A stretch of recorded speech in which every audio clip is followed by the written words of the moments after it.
So good morning, everyone, and welcome. My name is Hakan. I'm from the Enni team, and today I'll be your host. Today's session is called How Metropolia University of Applied Sciences Uses AI to Scale Guidance Services and Ensure Equal Support for International Students. First of all, thank you for taking time and joining us this Friday morning. We understand that we have participants coming from different parts of the world, so the timing might not be the best, especially the ones joining us from the overseas, maybe from the US or Brazil or Asia. But bear with us. We will do our best to deliver you a good session. And just a note, we will also make sure that we will be sharing the recording afterwards with you. I don't want to take too much of your time, and I don't want to turn this into my webinar because this is clearly Jenni's, Enni's, and Joonas's webinar. But before we get started, I want to tell you a little bit about the housekeeping rules. As mentioned, the webinar is being recorded, and we will share the recording with all of you, with all the registrants after the webinar. If you have any questions, please use the chat and let us know about your question. Some of the basic questions, we will try to answer them as much as we can in the chat. But we will also have a dedicated Q&A session at the end of the presentations. So Joonas, Jenni, and Enni could also answer your questions. And don't worry, if we don't get to your question live, we will definitely follow up afterwards. But now, as said, I don't want to take much longer. I'm very pleased to introduce you to Enni, Leskinen and Jenni Pöllönen. They're the coordinators for development of education at Metropolia University of Applied Sciences in Finland. For the ones who are not familiar with Metropolia, Metropolia is one of the biggest University of Applied Sciences in Finland. So thanks to them, we had a great chance to test Enni with their international students. But more on that, it will come from Enni and Jenni. So Enni, Jenni, the floor is yours. Please. Thank you. Thank you. I'll put the slides up.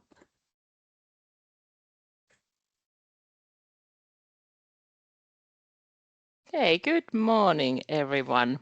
So as Hakan said, we are here to talk about our new Enni pilot in Metropolia University of Applied Science here in Helsinki, which took place this January. So in cooperation with Enni, we created a support bot for incoming international students. And my name is Jenni Pöllönen, and I'm here. I was the coordinator for the pilot in Metropolia UAS, and I'm here with my colleague Enni. And Enni, would you like to introduce yourself? Yeah, sure. Thank you, Jenni. My name is Enni Leskinen, and I work as a coordinator at Metropolia. And I am the system coordinator of Enni at Metropolia, and I was closely involved in this pilot from that role. Thank you. So I will first go through how we carried out the project in practice, and then Enni will share more information about the pilot results and also the feedback we got from the participants, from the students, and also the staff members. So few words, why did we start building the bot for the international students? So in Metropolia, as in many other universities and universities of applied sciences in Finland, the number of international students is growing. And it has been noted that these international students may require also support before their studies begin. So before they arrive to Finland even, or before their studies begin, they are expected to take care of multiple practical matters. So for example, residency permit, housing, start of the study related matters. And they are still often in their home countries. And the problem is that the information wouldn't exist, but it's not always easy to find. It's scattered across different channels and websites. And it's not always easy to know what is official and reliable information. And also it's been noted that sometimes even when the students would need guidance or help, they are unsure who would be the right person to contact. And the impact of staff is that they are receiving a high volume of emails during the peak season, so after admission but before the studies begin. And as the students are not sure who would be the right person to contact, they are also contacting the wrong people or wrong units. So for example, study coordinators are receiving messages about IT problems and so on. So as a solution, we decided to pilot an AI-based Anni support bot for the incoming international students.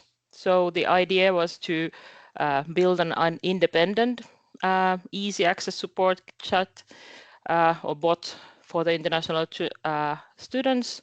So it would be easy access and it would be available for the students before the studies begin and also when they are still in their home countries. So how is actually the bot working? So when a campaign starts, so for example, in our case this January, the bot sends a message asking the student if they want to talk or if they need support for matters related to moving to Finland or starting their studies in Metropolia. And then the student can just chat with the bot, but if they have study-related questions and the bot is not able to find the answer for the question, it will also ask the student if they want to submit a support request to a study counselor who will then contact them.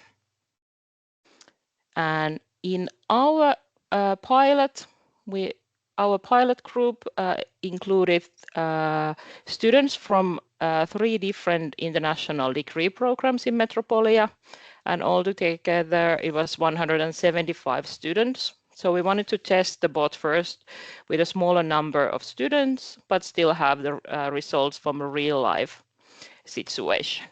And the goal for the bot and the pilot was to improve the student experience from admission to the start of the studies. So make it easier for them to find the reliable official information and also to have a clear channel to reach the guidance when needed.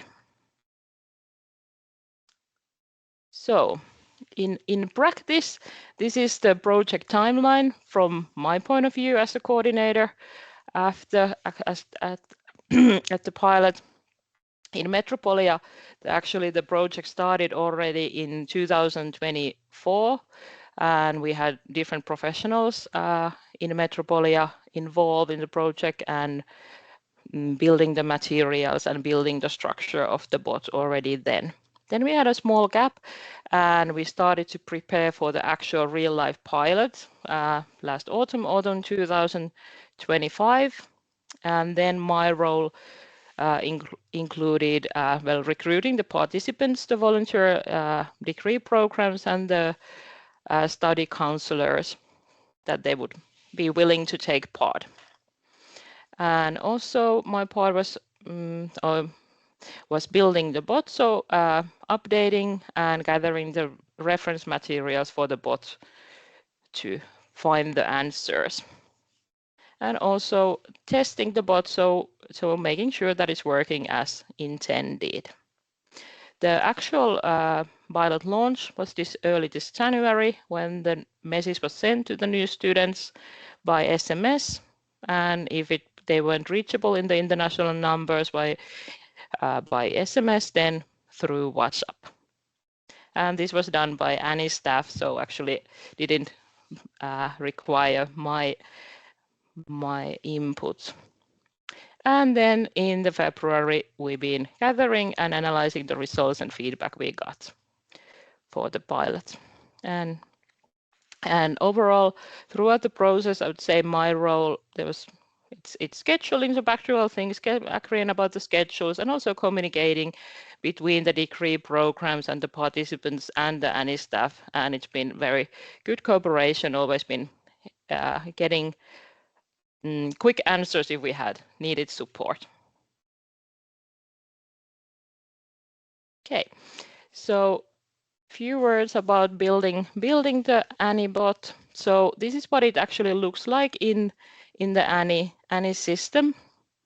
So we were able to set kind of like the tone of the voice for the bot. We didn't want the bot to be an authority or teacher, but it was more like a friendly advisor and a peer support. So we were advising it to be a advisor helping incoming international students at Metropolia University of Applied Science. You sound like a peer mentor who went through the same process last year.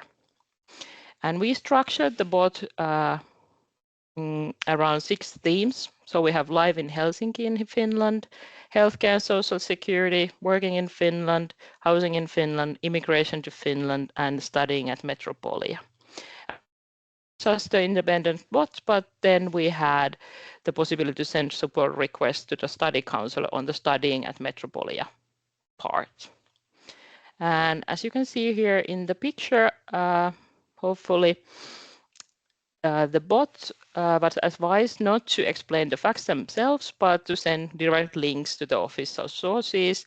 And all the themes have different materials and different links that we were technically building. The bot is very easy. It's basically adding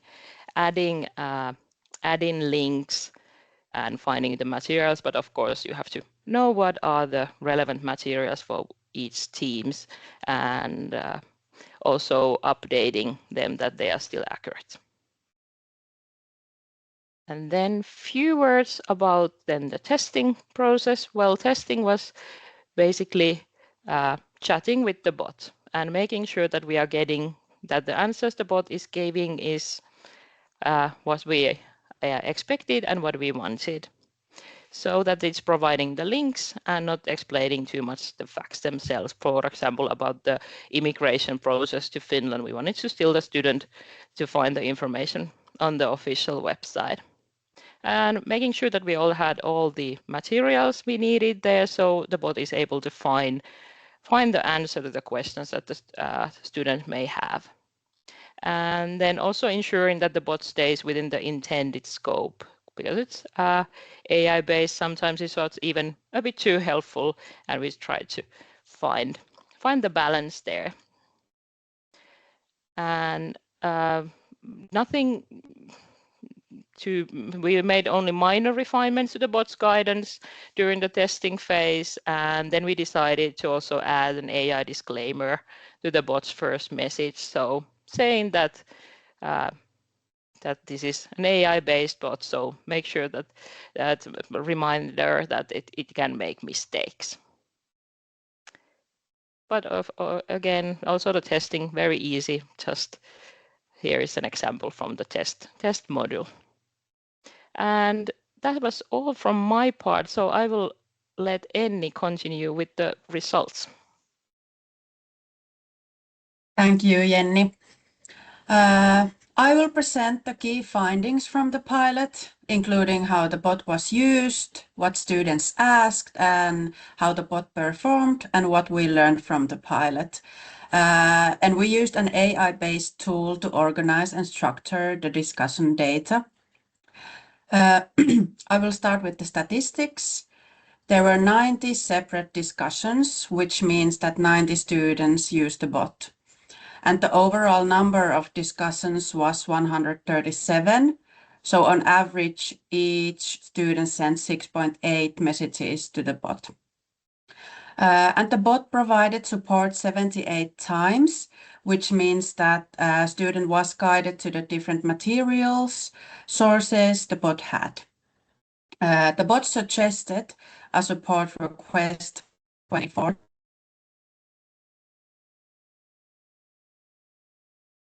Counselor 11 times.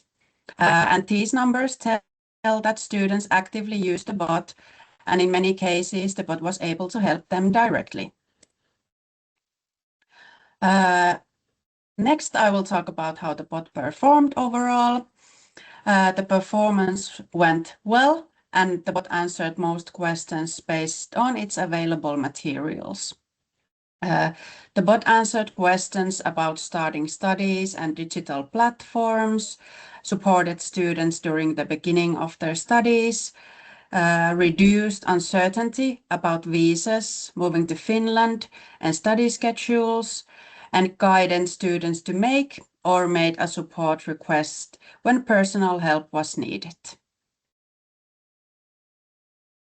The most common question from students was how to begin their studies.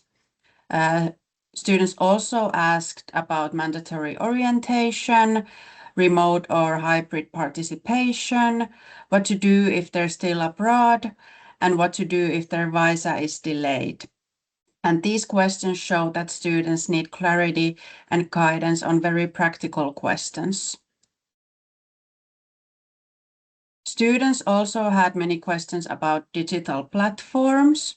They asked about logging into Outlook, how to activate their user IDs, and how to use Moodle, the digital learning environment used at Metropolia. In addition to study-related topics, students also asked many questions about living in Finland. They wanted to know more about accommodation options, cost of living, what everyday life is like, and about job opportunities. The students' questions often concerned everyday and practical matters in Finland. And in some cases, as Jenni already told you, the bot created a support request for study counselor.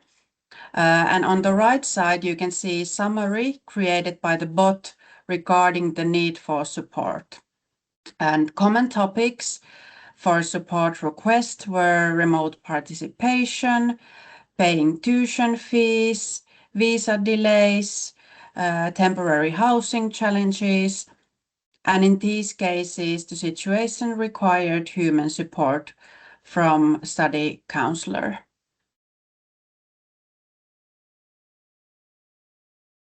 Well, now I will move on to student feedback, which was very positive, as you can see.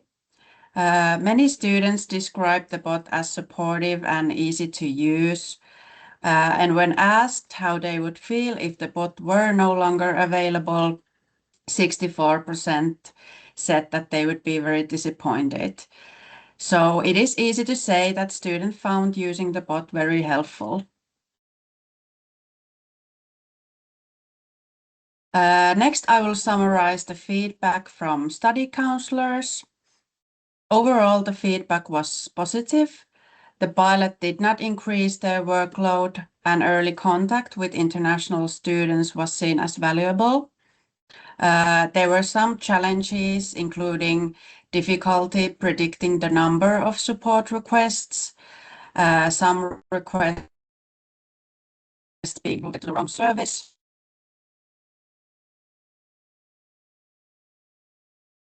international phone numbers. But all in all, study counselors found the pilot useful and saw potential for further use. And in conclusion, we are very satisfied with the pilot, and based on data and feedback, we have decided to continue developing the bot. In the future, support requests could also be routed to other services, such as student welfare or the Welcome Hub, which is a guidance service for international students at Metropolia. The bot also needs further training to avoid sending requests when it already has the relevant information. And now our goal is to make the international bot widely available at Metropolia. Thank you. Wonderful. Thank you very much, Enni and Jenni. Maybe before we continue with Joonas, there are a few questions maybe you can help us answer. I don't think that maybe like for sure that you may have the answers or not, but one of our participants is asking from Lut University, Mere Maria.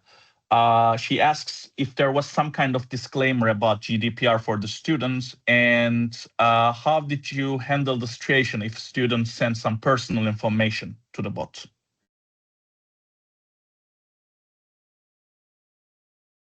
I can probably take that one.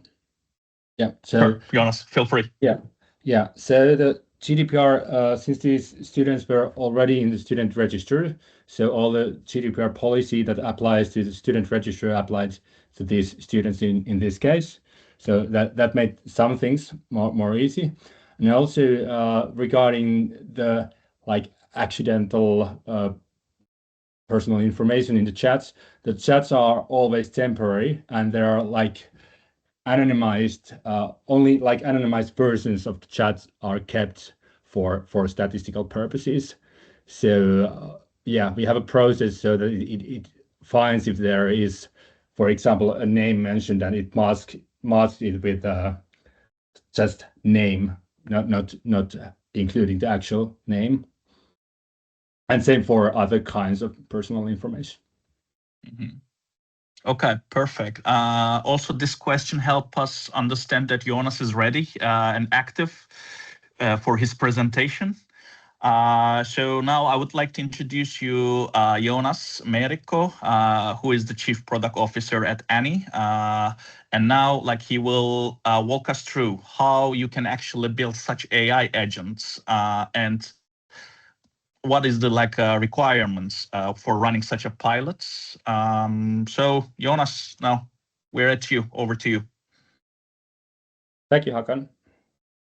So I'll briefly show how we're approaching the task of building AI super agents in co-development mode with institutions. A few words about Enni. So how does Enni work? This was already explained, but just as a repetition. So Enni proactively engages students via various instant messaging channels. It can be SMS, RCS, WhatsApp, Signal. The main idea is that we mostly use mobile channels that are reachable and very personal to the students. And it gives automatic answers to common questions 24/7 and escalates to human support professionals when it's adequate. It might be cases that we don't want AI to talk about the students, so then we'll escalate them, or it might be that the bot doesn't know the answer and then it escalates it. Our mission is to prevent 100,000 dropouts by the end of 2027, and currently we are partnering. These are some of the institutions we are partnering with to build different kind of student support agents.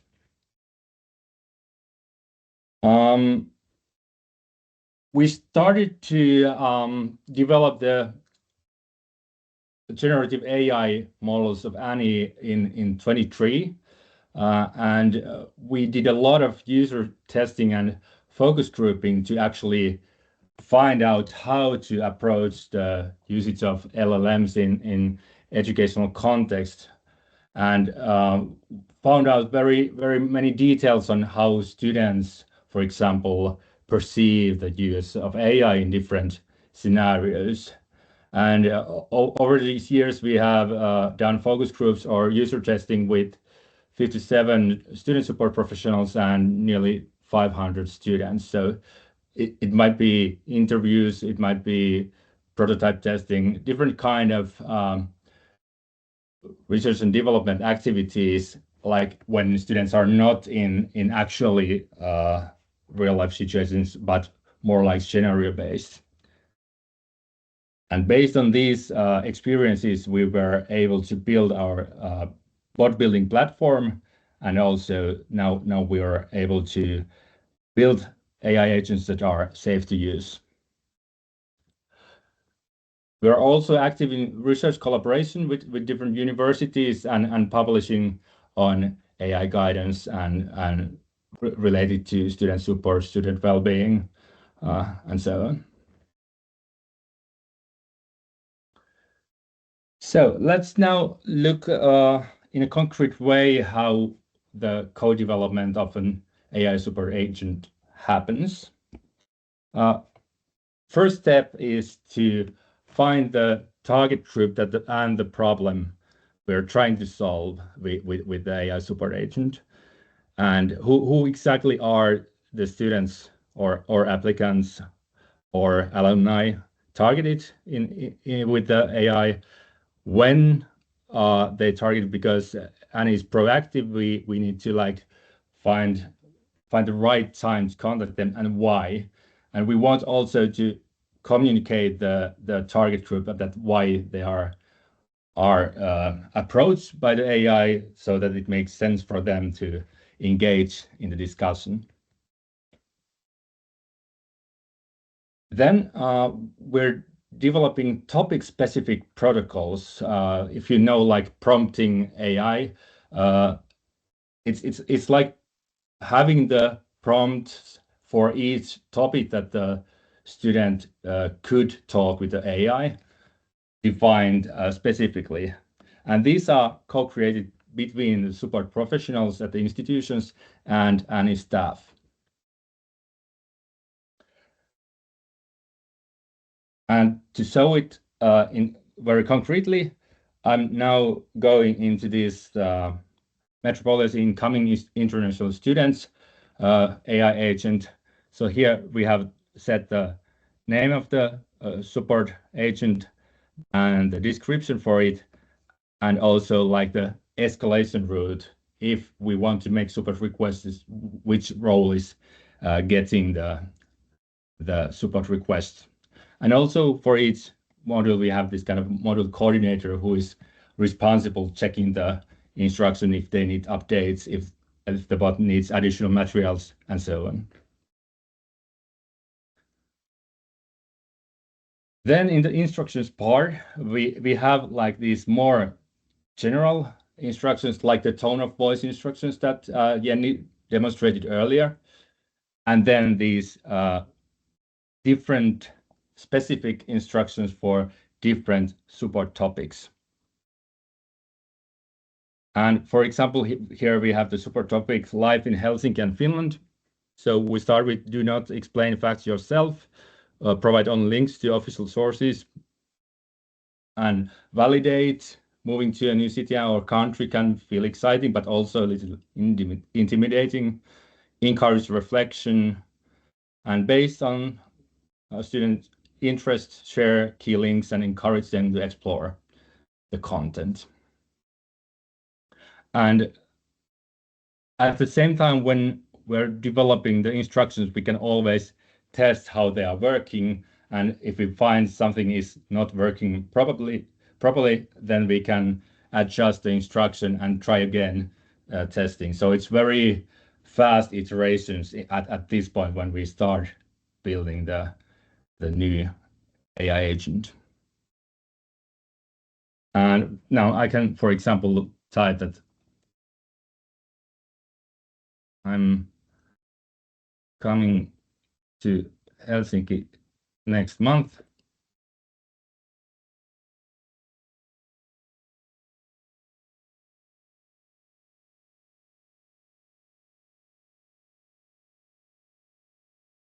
Just a simple question about living in Helsinki. And it should use exactly that instruction we're seeing on the left side from the chat. And now it used the wording exciting but a little intimidating. We can like set even examples on what kind of messages, or then just more broadly, more abstract way instruct how the bot should answer.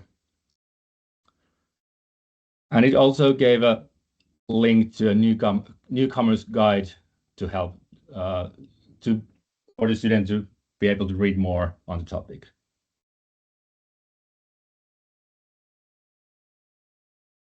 If we want to add a new link, it's just like writing a new link here and telling in what situations that link should be sent to the student.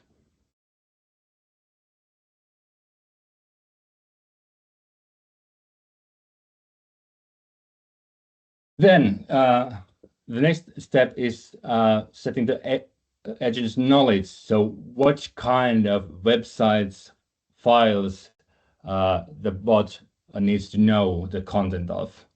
And these can also be uploaded here.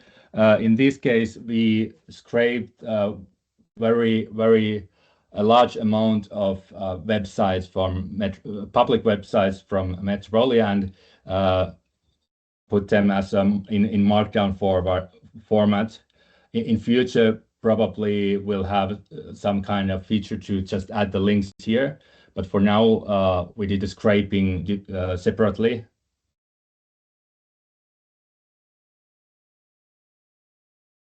And then agent skills.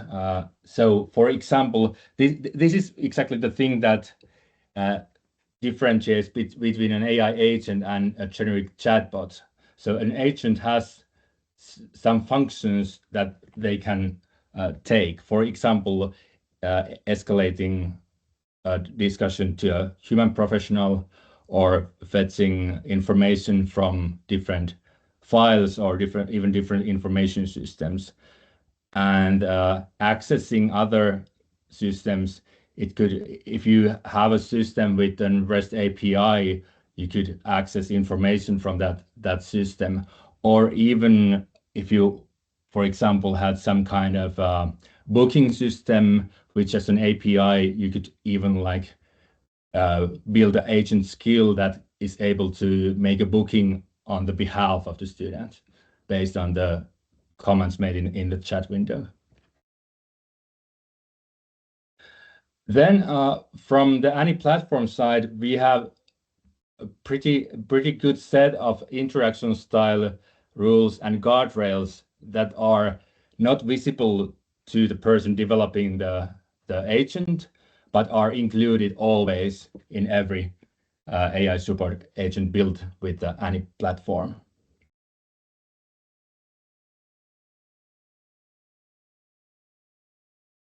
The idea in building these agents is not that you get the final version done on first try, but build something, then test it with the staff, with the students, build new version, iterating on the bot instructions, iterating on the materials the bot has, and little by little going towards more successful conversations.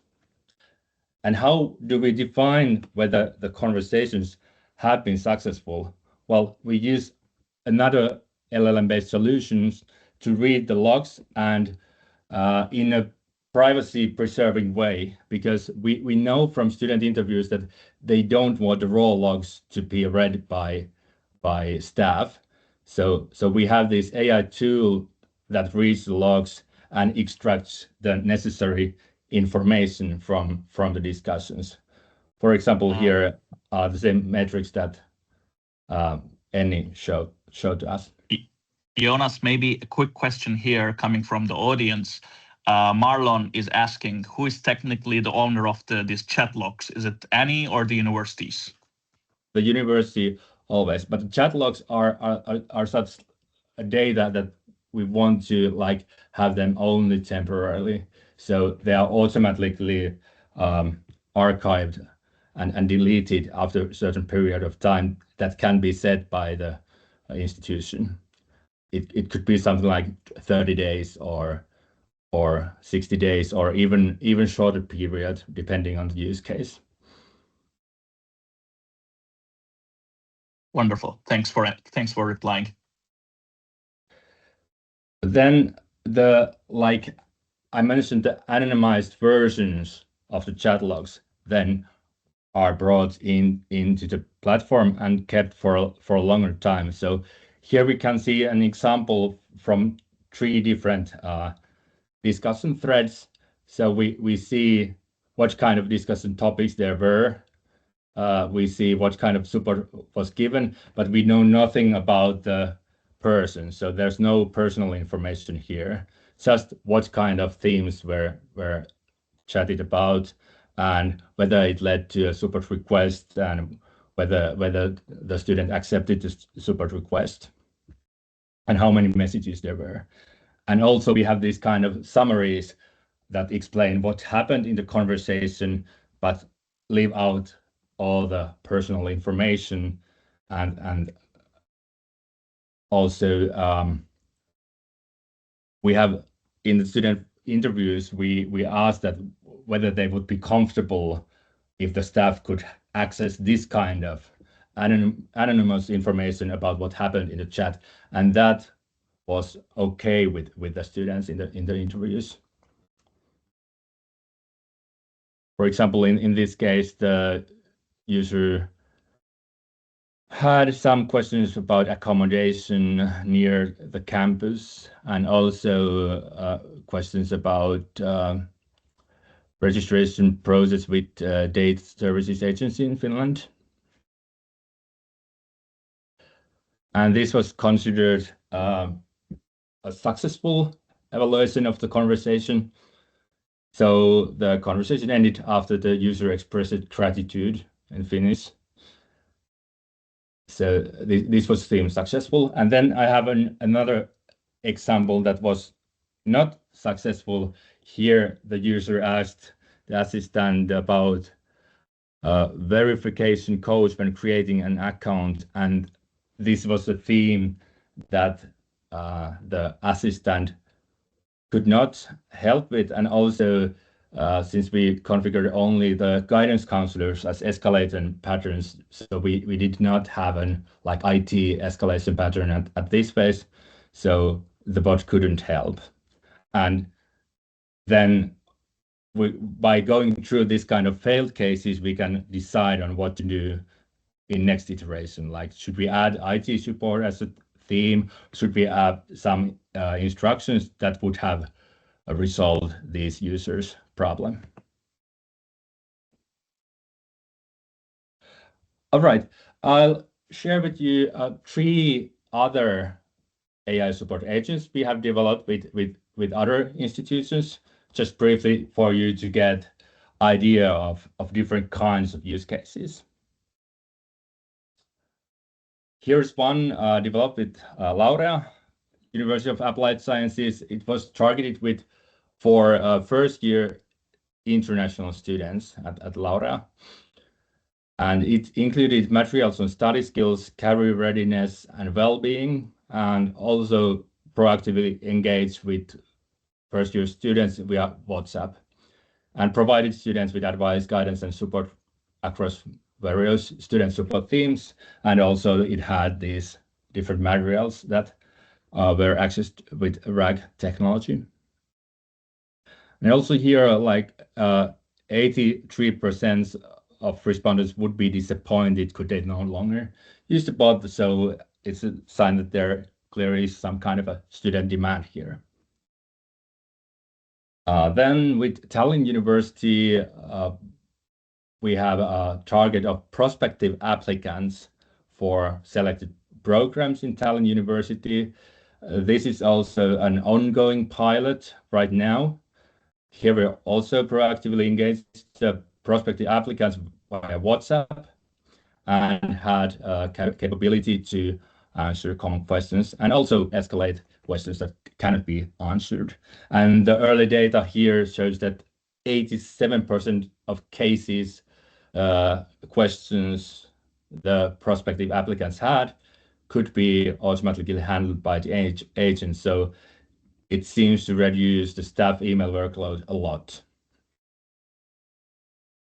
And the third case, a bit more different kind of case, it's a career guidance support agent building a collaborative project with different educational and other organizations in Oulu region in Finland. And it's targeted for adults and professionals exploring career transitions, and especially towards sustainability oriented fields. For example, there are many changes in that area in peat industry, so there's a transition going on, and the bot was supposed to help with that. So help users to reflect on their current career path and pivot to new industries. And this bot has in its knowledge some job market tools, job boards, personality value and strength assessment tools, and also the national educational offering. So it's using the studyinfo.fi API, and it can find different educational opportunities from there and give links to look at more details.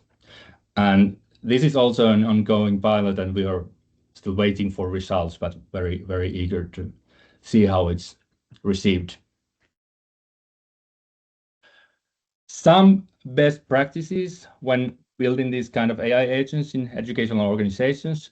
First, it's very good to decide on impact metrics, what you are trying to achieve with the agent. For example, in the case of incoming international student support agent, you could, for example, use the retention from acceptance to orientation, since there often is some drop-off already from acceptance to orientation. So if the retention can be improved with the bot, it would be great. In the applicant case, if the bot will be able to have an effect on the applicant count, and also the workload reduction is a very important metric. And then another example, if we were to build a well-being support agent for first-year students, there perhaps first-year retention would be the right kind of impact metric for that kind of support agent. Second, as I already mentioned, the iterative development. So not trying to create a perfect agent right away, but trusting that along the process it will get better and better. So here's an example workflow we've used in some cases.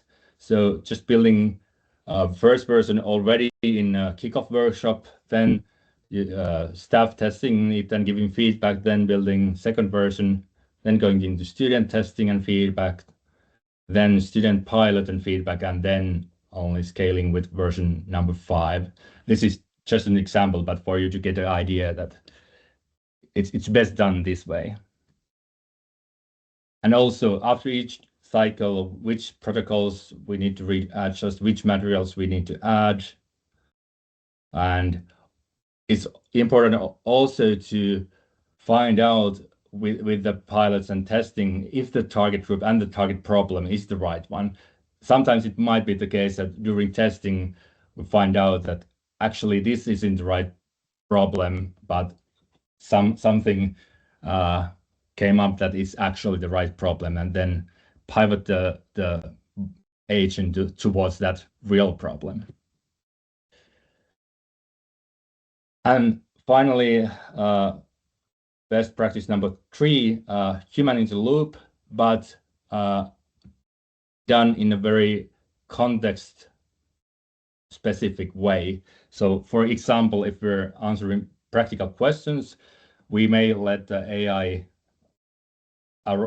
respond quite freely with no escalation if it's a very practical low risk context. Well, with study planning, probably we want to have an escalation path to a guidance counselor. And then with well-being, we probably want to limit what the student can chat with the AI. For example, limit it to validation and reflection, and then with low threshold escalate to well-being professionals. So if you're thinking on how to get started with your own AI support agent ideas, so first identify your bottleneck.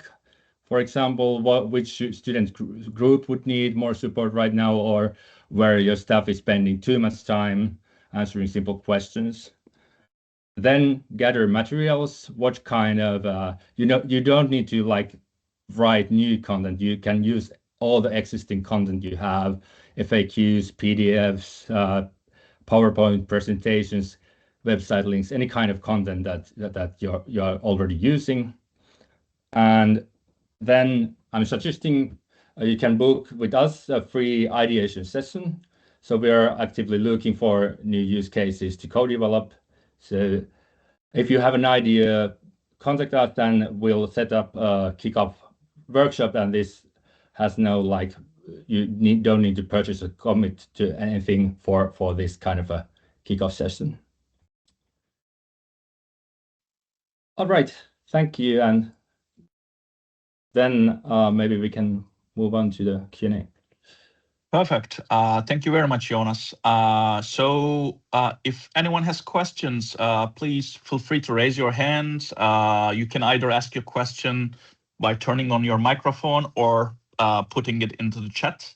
So we will try to answer as many questions as we can. If not, I have some questions for Enni and Joonas, and they're not going to like my questions. So you guys, you better ask easier questions to them. I can actually, Hakan, if you don't mind me hopping in.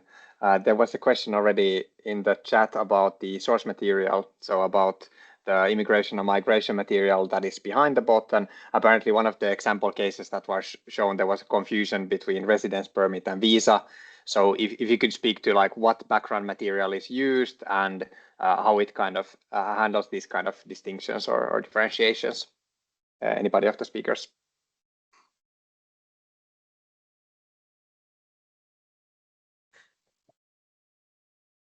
I don't. Do you, Jenni, want to tell us about the background materials, or Joonas?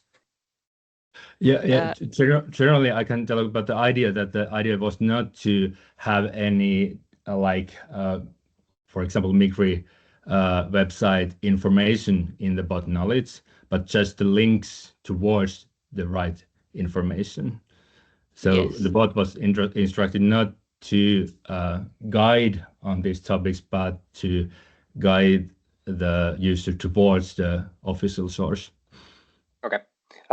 I can speak on another project where we're working on similar topics. In that case, we ran scripts of the source material that were behind the links and used those in the memory of the bot, so it was able to answer this kind of distinction. But that also explains why there might be like a misunderstanding between something that would have been behind the links but was not understood by the bot. But that can be also included in what we call the bot corpus, or the background material that it understands. Cool, but thanks. I hope that answers the question. I guess there's a follow-up question related to the same topic. Tina asks if the bot clarifies the difference between visa and residence permit, as this is crucial information to international students. Yeah, I think that's what's already answered. So that's something that would be behind the links. I missed. And yeah, it can be included in the corpus, but in this case, it was not. Got it. Again, another question from Tina. How are the different language versions created? Yeah, this is something we've been experimenting with quite a lot, and the language model technology itself can adapt to the user language in different languages. But in some cases, the best results are achieved when the instructions are made in the same language as the usage. But it really has been improving with the latest language models, so that you could, for example, have instruction materials in Finnish and have the students interact with the bot in English, and it would still work pretty well. In some cases, there might be terminology challenges in which you might want to even instruct the bot in different language versions. You might want to include Finnish and English, for example, in the instructions, if you have a specific way of using terminology in your institution. Do you have any additions, Enni or Jenni? I think there were some people using it in different languages. Yeah, there was one case when a student wanted to learn Finnish, so the bot started responding in Finnish, totally in Finnish, and then the student explained that I don't know Finnish, I only want to learn it, and then the bot started teaching basic words. Okay, so it's also possible to start learning different language in basic terms. Okay, that's good to know. Another question, this is specifically referred to Jenni and Enni from Marlon. If she's asking if you can give an indication of how many resources were needed from staff to implement this project, this pilot. And I think she's referring to maybe resources in terms of like, your time, energy, but also resources in terms of documentation that you needed to prepare. Well, in our case, because the project has already been started, so we had the basic structure. So it reduced my workload, but it's hard to say hours or anything. I guess it's. I think in the future, if this is a permanent solution, then there need be also, different specialists for the different materials and updating the materials. So we will get the materials that they are, because of course we're now piloting. So this is kind of the basic version, and I think we need to have a clear responsibility who is updating the materials. But I think for piloting, it didn't take from my point of view.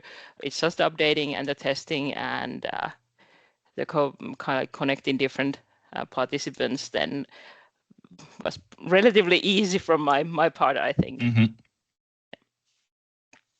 And from my role as a system coordinator of Enni at Metropolia, my role was quite easy. I participated in the meetings when building the pilot bot. I tested the bot with Jenni. I reviewed the discussion data. So quite easy. Okay, great to hear. Any other questions from the audience? As said, you can put your question in the chat or you can raise your hand and speak your question loud.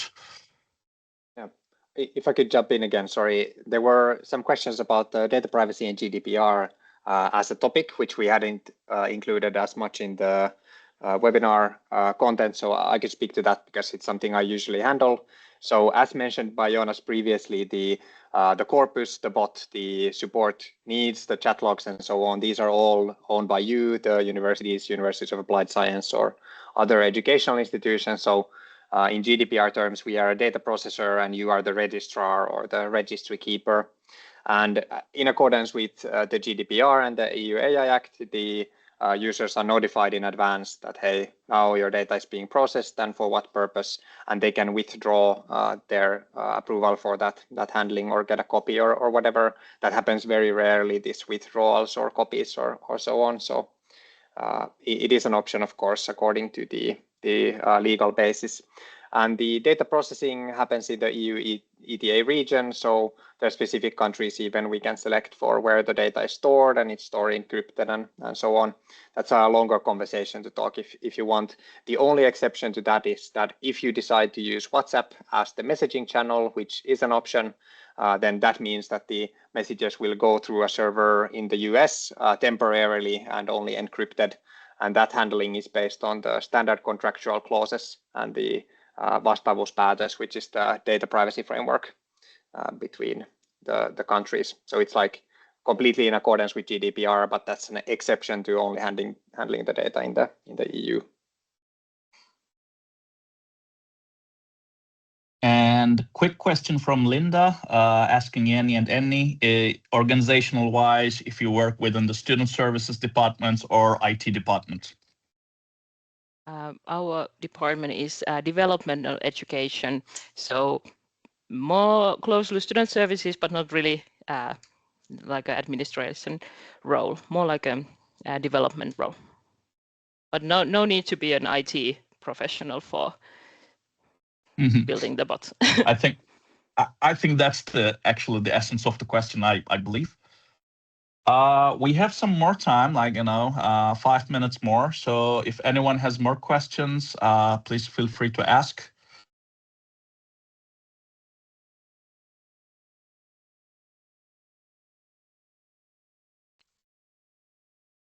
Okay, but then quick question from my side, which is I'm really curious about, especially I want to hear it from Enni and Jenni.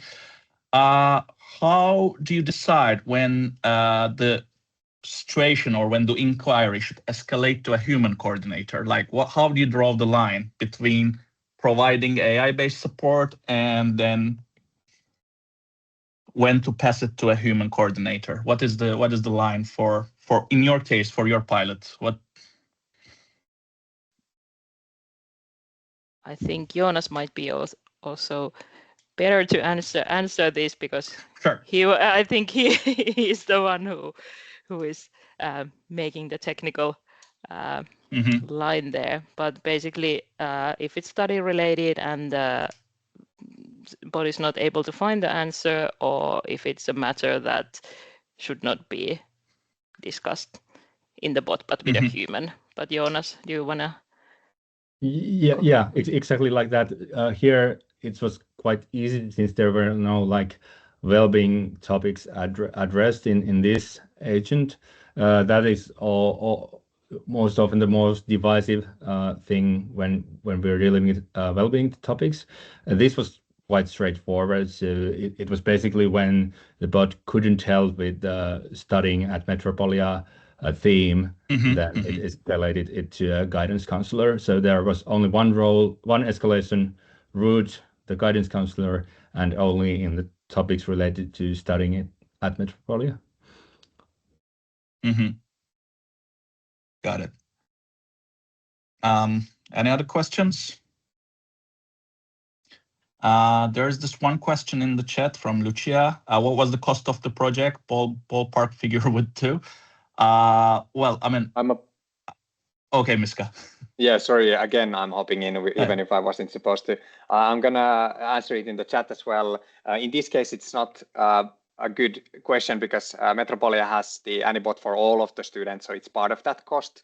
But this type of project where you either support international students or all your applicant that covers international students or covers all of your applicant, it depends on the size of your university. It can be between about 5,000 to 11,000 for the year. So 5,000 euros to 11,000 euros for the year, depending on the scope and the integrations and so on. But to give a ballpark.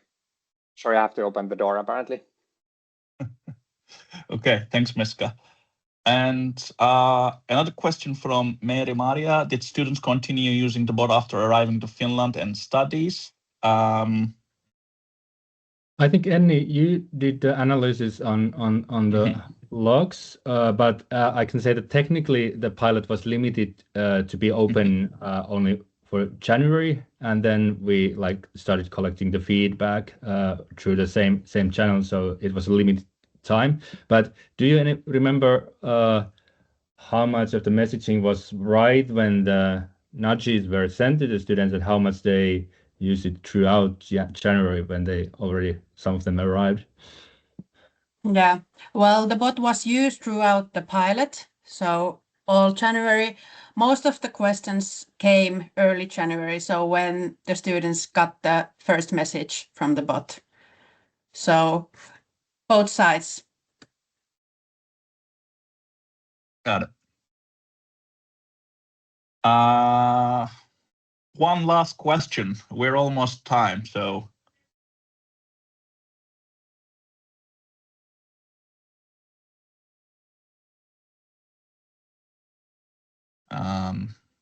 Maybe not.